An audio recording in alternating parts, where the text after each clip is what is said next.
Hello everyone, this is Kanak Som and in this video we will learn about the types of chemical reaction. इस video में mainly हम chemical equation के type को cover करेंगे, लेकिन इससे पहले वाली वीडियो में मैंने एक क्वेश्चन पूछा था आपसे जो 2019 में आया था। उसमें पूछा था कि जो रेस्पिरेशन के टाइम पे जो CO2 बाहर निकलती है उस CO2 के लिए कोई एक्सपेरिमेंट बताओ और उस टेस्ट ट्यूब में जो सब्सटेंस लिया गया था उसका नाम बताओ और इसके कॉन्सिक्वेंसेस बताओ। तो देखो, हम एक कॉनिकल फ्लास्क लेते हैं। कॉनिकल फ्लास्क इस शेप का होता है। इसमें जो हमने यहाँ पर ये लगाया है, ये पोटेशियम हाइड्रोक्साइड लगाया है। इसका मेन काम होता है CO2 को एब्जॉर्ब करना, राइट। अब यहाँ पर ये क्या है, जर्मिनेटिंग सीड। इन सीड को क्या चाहिए, CO2। क्या चाहिए इनको, CO2 चाहिए। लेकिन सारा जो होता है ये पोटेशियम हाइड्रोक्साइड सारी CO2 को एब्जॉर्ब कर लेता है। अब इस कॉनिकल फ्लास्क में CO2 नहीं है, लेकिन यहाँ से एक टेस्ट ट्यूब और लगाई गई है जिसे हम बेंट टेस्ट ट्यूब बोलते हैं। क्या बोलते हैं, बेंट टेस्ट ट्यूब। अब ये जो बेंट टेस्ट ट्यूब होती है ये यहाँ पर जाती है, तो यहाँ पर जो भी CO2 होगी CO2 जाएगी बाहर। तो जैसे CO2 जाएगी तो यहाँ पर जो वाटर प्रेशर होगा वो ऊपर की तरफ लगेगा। तो हम ऐसा कह देते हैं कि ये जो वाटर लेवल है वो राइज हो रहा है। क्या हो रहा है, राइज। तो इसमें सब्सटेंस कौन सा लिया था हमने टेस्ट ट्यूब में, KOH। इसका क्या काम था, किसको एब्जॉर्ब करना, CO2 को। और इसमें कॉन्सिक्वेंसेस क्या है कि वाटर लेवल राइज हो गया, राइट। तो और इसके लिए एक और एक्सपेरिमेंट हम कर सकते हैं। हमें पता है CO2 लाइम वाटर को मिल्की कर देता है। तो जो CO2 होती है, CO2 जब हम लाइम वाटर लेंगे, एक टेस्ट ट्यूब में हमने क्लियर लाइम वाटर लिया, अब उसमें अगर CO2 जाएगी तो वो क्या हो जाएगा, मिल्की। तो हम ऐसे भी कर सकते हैं। हम CO2 निकालते हैं तो हम टेस्ट ट्यूब को अपने पास लाकर देखेंगे, अगर हमारा जो CO2 हमारे अंदर से बाहर निकल रही है और उसका कलर क्या हो जाएगा, मिल्की हो जाएगा, तो इसका मतलब रेस्पिरेशन के टाइम पे CO2 बाहर निकलती है। तो ये एक्सपेरिमेंट होता है। तो मेनली तो यही वाला पूछा जाता है, ठीक है। अब हम नेक्स्ट पढ़ेंगे टाइप्स ऑफ केमिकल रिएक्शन, जिसमें कॉम्बिनेशन है, डिकम्पोजिशन है, डिस्प्लेसमेंट है, डबल डिस्प्लेसमेंट है और रिडॉक्स है। अब हम क्या पढ़ेंगे, टाइप्स ऑफ केमिकल रिएक्शन, जिसमें पहले है combination reaction. What is combination reaction, जिसमें दो सब्सटेंस आपस में कंबाइन होंगे और एक सब्सटेंस बन जाएगा, है ना। जब टू या मोर सब्सटेंस एक साथ कंबाइन होते हैं और कुछ नया प्रोडक्ट बनता है, उसको हम क्या बोलते हैं, कॉम्बिनेशन रिएक्शन। जैसे A+B एक साथ आए तो क्या बन गया, AB। तो अगर इसके एग्जाम्पल देखें तो जैसे C+O2 कार्बन ऑक्सीजन के साथ मिल गया, कार्बन डाइऑक्साइड बन गया। मैग्नीशियम ऑक्सीजन के साथ मिला तो MgO बन गया। ये व्हाइट सॉलिड होता है, ये चीजें याद करना है ना। अब ये जो है CaO मतलब कैल्शियम ऑक्साइड, मतलब क्विक लाइम, मतलब लाइम, क्विक लाइम बोल सकते हैं, या फिर हम इसको क्या बोल सकते हैं, लाइम। तो क्विक लाइम में हम जब पानी डालते हैं तो हमारा बन जाता है स्लेक लाइम। देखो इसका केमिकल नेम क्या होता है, कार्बन हाइड्रोक्साइड। क्या बोलते हैं, कार्बन हाइड्रोक्साइड। लेकिन अगर यहाँ पर S लिखा होता है तो इसे बोलते हैं स्लेक लाइम।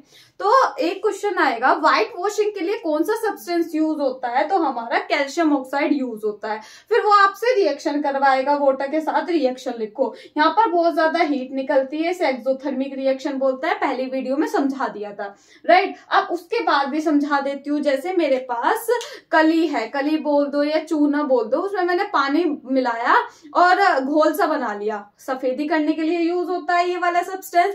अब मैंने ये वाले को पेंट कर दिया वॉल पे। जब पेंट कर दिया तो इसमें वाटर का वाटर होगा, मतलब गीलापन होगा, वो गीलापन उड़ जाता है, ठीक है। तो पानी बाहर चला गया। देखो जब CO2 रिएक्ट करती है किससे, लाइम वाटर से, यहाँ पर AQ लिखा होगा। जब AQ लिखा होता है तो ये क्या बन जाता है, लाइम वाटर। क्या बन जाता है, लाइम वाटर। जब यहाँ पर S लिखा होता है तो ये स्लेट लाइम रहता है, और जब यहाँ पर पानी लिखा होता है तो इसका मतलब ये लाइम वाटर है। तो कैल्शियम हाइड्रोक्साइड का लाइम वाटर कहलाया जाएगा जब यहाँ पर AQ लिखा होगा। तो जब लाइम वाटर किसके साथ रिएक्ट करता है, CO2 के साथ रिएक्ट करता है, तो ये कैल्शियम कार्बोनेट बना लेता है। इसे हम व्हाइट PPT भी बोलते थे, प्रिसिपिटेशन रिएक्शन में भी मैंने आपको बताया था। राइट अब इसमें ये व्हाइट फिनिशिंग देता है, वॉल्स पे जो व्हाइट फिनिशिंग आती है वो उसकी वजह से आती है। एनसीईआरटी क्वेश्चन यही पूछ रखा है कि name the substance which is use for white washing, तो ये हो जाएगा हमारा। ठीक है, तो आपने कॉम्बिनेशन रिएक्शन पढ़ ली। अब उसके बाद होती है decomposition reaction. What is decomposition reaction? जिसमें कोई सब्सटेंस टूट जाए, है ना, कोई सब्सटेंस एक है वो टूट रहा है, हम किसी को कैसे तोड़ सकते हैं? आग लगा के, ठीक है, या इलेक्ट्रिसिटी पास करके, या हीट पास करके, है ना। तो हम इस तरह से किसी भी सब्सटेंस को तोड़ सकते हैं। तो डीकम्पोजिशन मीन्स तोड़ना, राइट। तो किसको तोड़ेंगे? जब एक सब्सटेंस इसे हम ऐसे भी याद कर सकते हैं, जैसे कंपाउंड है, अगर हमारा कंपाउंड ये ब्रेक डाउन हो जाता है अलग अलग में, तो उसे हम क्या बोलते हैं? Decomposition reaction. लेकिन हम तोड़ेंगे कैसे? या तो हीट देके तोड़ सकते हैं, या फिर इलेक्ट्रिसिटी पास करके, या लाइट पास करके इसे तोड़ सकते हैं। तो अब जैसे कि ए बी है, तो ये किस में टूट जाएगा? A प्लस बी में। तो जिसमें a single substance is ब्रेकन down into 2 और more substance in the presence of heat, light and electricity, उसे हम डीकम्पोजिशन रिएक्शन बोलते हैं। इसके टाइप क्या क्या होते हैं? Thermal decomposition reaction, electrolytic, photolytic decomposition reaction. अब देखो थर्मल डीकम्पोजिशन रिएक्शन क्या होती है? वो रिएक्शन जो हीट के प्रेजेंस में टूटेगी। ये लैंग्वेज आप लिख लेना, पूरा यही आएगा, बस in the presence of heat लिख देना, तो वो थर्मल डीकम्पोजिशन रिएक्शन हो जाएगी। In the presence of electricity लिख दोगे तो वो इलेक्ट्रोलाइटिक डीकम्पोजिशन रिएक्शन हो जाएगी। अब फोटोलाइटिक में क्या डेफिनेशन? पूरा यही लिखना है, बस in the presence of light बोल दोगे या सनलाइट बोल दोगे तो फोटोलाइटिक डीकम्पोजिशन रिएक्शन आएगी। अब देखो ये वाला ना, ये डीकम्पोजिशन रिएक्शन बहुत बार प्रीवियस ईयर में आ चुका है, आप देख भी सकते हो। तो उसमें क्या है? उसमें पूछा गया है कि अगर हम कोई सब्सटेंस को हीट, लाइट और इलेक्ट्रिसिटी के प्रेजेंस में तोड़ेंगे, और उसके एक एक एग्जाम्पल तुम्हें लिखने हैं। तो ये बार बार क्वेश्चन आया है, तो इनके एग्जाम्पल भी बहुत इंपॉर्टेंट है जो मैं अभी आपको बताऊंगी। थर्मल डीकम्पोजिशन रिएक्शन क्या होती है? जिसे हम हीट देकर तोड़ेंगे, ठीक है। तोड़ेंगे, सुनो, जैसे कि इसमें 4 एग्जांपल आपको मेन याद करने हैं पेपर के लिए ना, 4 एग्जांपल बहुत इंपॉर्टेंट है, ठीक है। देखो सबसे पहले क्या है? सबसे पहले है फेरस सल्फेट। फेरस सल्फेट का कलर जनरली क्या होता है? ग्रीन होता है। जब इसे हम हीट करेंगे, ये 3 सब्सटेंसेस में टूटेगा, जिसे हम बोलेंगे, इसे बोलेंगे फेरिक ऑक्साइड, आयरन ऑक्साइड भी बोल सकते हैं। SO2 गैस बाहर जाएगी, SO3 गैस बाहर जाएगी। तो वो कैसे भी कलर देख के तुमसे पूछ सकता है कि ग्रीन कलर का सब्सटेंस है, उसे डिकम्पोज करो, बैलेंस केमिकल इक्वेशन लिखो। तो आपको याद रखने हैं कुछ चीजें कि ग्रीन कलर का सब्सटेंस यही होता है फेरस सल्फेट। इसको हीट करेंगे, फेरिक ऑक्साइड बनेगा जिसका कलर ब्राउन है, SO2 गैस जाएगी, बर्निंग जैसे स्मेल आएगी हमें, और SO3 जाएगी। अगर ये भी बोले ना पंजेंट स्मेल आ रही है, तो यही वाली रिएक्शन है, ठीक है। तो अब दूसरा क्या है? एक और बात आपको, जो हमारे लैब में जो हमें फेरस सल्फेट मिलता है जनरली उसका कलर ग्रीन होता है। जब हम इसे हीट करेंगे, अगर हमने टेस्ट ट्यूब में क्या लिया? फेरस सल्फेट लिया, और हम इसे हीट कर रहे हैं, तो हीट करेंगे तो ये इसका कलर क्या हो जाएगा? व्हाइट, ठीक है ना। अब उसके बाद है लेड नाइट्रेट, ये भी इंपॉर्टेंट है बहुत ज्यादा। तो लेड नाइट्रेट का कलर क्या होता है? कलरलेस। जब हम इसे हीट करते हैं तो लेड ऑक्साइड बन जाता है जिसका कलर होता है येलो, और NO2 गैस जाती है बाहर, इसकी ये ब्राउन फ्यूम्स होती है। मैंने अभी पहले भी बताया था ये ब्राउन फ्यूम्स। तो ये जो है ये जरूर याद रखनी है कि इसमें ब्राउन फ्यूम्स निकल रही है, तो याद रखना NO2 गैस निकलने से क्या निकलती है? Brown fumes. ध्यान रखना, लेड नाइट्रेट को तोड़ोगे तो लेड ऑक्साइड, NO2 और O2 बाहर जाएगा। कैल्शियम कार्बोनेट को जब हम तोड़ते हैं, अभी तो बना था कैल्शियम कार्बोनेट, जब हमने लाइम वाटर में CO2 पास कराया था, कैल्शियम कार्बोनेट बना था, वाटर बाहर गया, तो ये वही कैल्शियम कार्बोनेट है। तो इसे जब हम हीट करेंगे तो ये दोबारा से क्लाइन में कन्वर्ट हो जाएगा और CO2 बाहर चली जाएगी, राइट। फिर है पोटेशियम क्लोरेट। पोटेशियम क्लोरेट को हीट करेंगे तो किसमें टूट जाएगा? KCl और O2 में। ये बैलेंस जरूर करके देखनी है आपको कि यहाँ पर क्या क्या लिखा जा सकता है। अब इससे नेक्स्ट हम क्या पढ़ेंगे? थर्मल पढ़ लिया, अब उसके बाद हम पढ़ेंगे इलेक्ट्रोलाइटिक डिकम्पोजिशन रिएक्शन। अब हमें नेक्स्ट क्या पढ़ना है, इलेक्ट्रोलाइटिक डिकम्पोजिशन रिएक्शन, और इसके बाद हमें क्या पढ़ना है, फोटोलाइटिक डिकम्पोजिशन रिएक्शन। मतलब जब कोई सब्सटेंस ब्रेक डाउन होगा in the presence of electricity तो उसे बोलेंगे इलेक्ट्रोलाइटिक डिकम्पोजिशन रिएक्शन। अगर कोई सब्सटेंस ब्रेक डाउन होगा in the presence of sunlight तो उसे हम फोटोलाइटिक डिकम्पोजिशन रिएक्शन बोलेंगे। अब देखो जैसे वाटर को हम इलेक्ट्रिसिटी पास करेंगे, हमने इलेक्ट्रोलाइसिस पढ़ा था मेटल नॉन मेटल में, तो वहां से भी हम कर सकते हैं। जैसे वाटर का ब्रेक डाउन करो और H2 और O2 में बदल जाएगा, NaCl में इलेक्ट्रिसिटी पास करो Na और Cl2 में टूट जाएगा, Al2O3 को एल्यूमिनियम ऑक्साइड में इलेक्ट्रिसिटी पास करो तो Al और O2 में टूट जाएगा। ठीक है, इसमें ज्यादा खास नहीं है, बस यही एग्जांपल याद रखना। फोटोलाइटिक डिकम्पोजिशन रिएक्शन जिसमें कोई सब्सटेंस टूटेगा in the presence of sunlight, तो AgCl है, AgCl का कलर क्या होता है, सिल्वर क्लोराइड का कलर क्या होता है, व्हाइट। जब इसमें इलेक्ट्रिसिटी पास करी तो किसमें बदल गया, ये सिल्वर और किसमें, क्लोरीन में। तो क्लोरीन का कलर क्या होता है, क्लोरीन गैस का येलोइश व्हाइट सा होता है। अब Ag जो है, Ag का कलर क्या है, ग्रेइश व्हाइट सा। ठीक है, ये कलर बहुत इंपॉर्टेंट है। AgBr का कलर क्या होता है, पेल येलो। जब इसमें सनलाइट पास करी जाती है तो फिर अगेन इसका कलर कैसे चेंज हो जाएगा, ग्रेइश व्हाइट, और Br2 गैस बाहर जाएगी। Br2 गैस का कलर होता है रेड ब्राउन। अब याद रखना इसे व्हाइट एंड ब्लैक फोटोग्राफी में यूज करते हैं, व्हाइट एंड ब्लैक फोटोग्राफी में। अब तुमसे वो घुमा फिरा के ही क्वेश्चन पूछेगा, नॉर्मल तो क्वेश्चन पूछने का नहीं है। वो नॉर्मल ऐसे ही पूछेगा कि भैया व्हाइट एंड ब्लैक फोटोग्राफी में जो सब्सटेंस यूज होता है उसकी केमिकल रिएक्शन लिखो, इस तरह से पूछ सकता है। तो तुम्हें पता है AgBr होता है, और AgBr में सनलाइट पास करोगे तो वो फोटोलाइटिक डिकम्पोजिशन रिएक्शन शो करेगा और Ag में टूट जाएगा, Br2 में टूट जाएगा। यहाँ पर हमारी ये डिकम्पोजिशन रिएक्शन खत्म होती है। इससे नेक्स्ट हम पढ़ेंगे डिस्प्लेसमेंट रिएक्शन। अब हम पढ़ेंगे displacement reaction. Displacement reaction means क्या होता है, जब more reactive element less reactive element को डिस्प्लेस कर देगा। ठीक है, उसे हम बोलते हैं डिस्प्लेसमेंट रिएक्शन। और इसे पहचानने का एक ये भी है, एक तरफ लिखा होगा कंपाउंड, दूसरी तरफ लिखा होगा एलिमेंट। अगर ऐसा है तो वो डिस्प्लेसमेंट रिएक्शन ही शो करेगा, राइट। अब इसके बाद जैसे कि सोचो A B बेस्ट फ्रेंड है और C A को पसंद करता है बहुत ज्यादा, तो क्या करेगा, C B को हटा देगा क्योंकि ये मोर रिएक्टिव है, और इसे हटा देगा और खुद इसकी जगह पे लग जाएगा क्योंकि ये ज्यादा रिएक्टिव था, इसलिए इसने B को रिप्लेस कर दिया। B लेस रिएक्टिव था इसलिए क्या बन गया, AC और B बाहर चला गया, राइट। अब उसके बाद हमें डिस्प्लेसमेंट रिएक्शन करने के लिए ये सीरीज जरूर याद होनी चाहिए। इसे याद कैसे करेंगे, केदारनाथ का माली आलू जरा फीके से पकाता है, कौन है आगे आओ।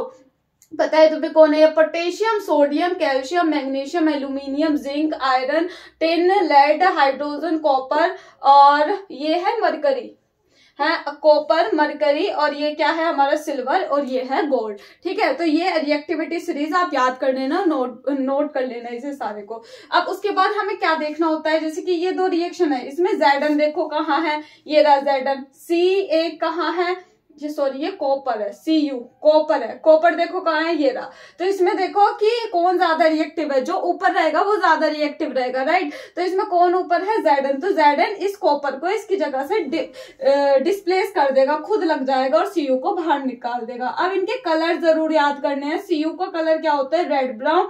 ZnSO4 का कलर क्या हो जाता है, कलरलेस। क्वेश्चन ऐसा पूछा जाएगा, कॉपर एक सॉल्यूशन है कॉपर सल्फेट का, उसमें जिंक ग्रेन्यूल डाले गए हैं, कलर चेंज हो गया है, रीजन बताओ क्यों हुआ है। तो आप बता देना उसको, क्योंकि Zn is more reactive than copper, इस वजह से डिस्प्लेसमेंट रिएक्शन हुई है, इस वजह से कलर चेंज हुआ है। सेम एज यहाँ पर है, यहाँ पर भी क्या कलर है, ब्लू, और ब्लू कलर में अगर हम मैग्नीशियम डालेंगे तो क्या कलर हो जाएगा, कलरलेस। सेम एज अगर यहाँ पर क्या है, कॉपर सल्फेट है, आयरन डाला, अभी आप पढ़ के आए हो आयरन सल्फेट का कलर क्या होता है, ग्रीन, राइट। अब ये कॉपर क्लोराइड का कलर होता है ग्रीन। याद रखना मोस्टली कॉपर के जो सोल्ट होता है उनका कलर ब्लू होता है, लेकिन कॉपर क्लोराइड का ग्रीन होता है। यहाँ पे जब हम लेड को डालेंगे जो कि ब्लूइश ग्रे कलर का है, तो हमारा क्या बन जाएगा, लेड क्लोराइड, जो कि कलरलेस है।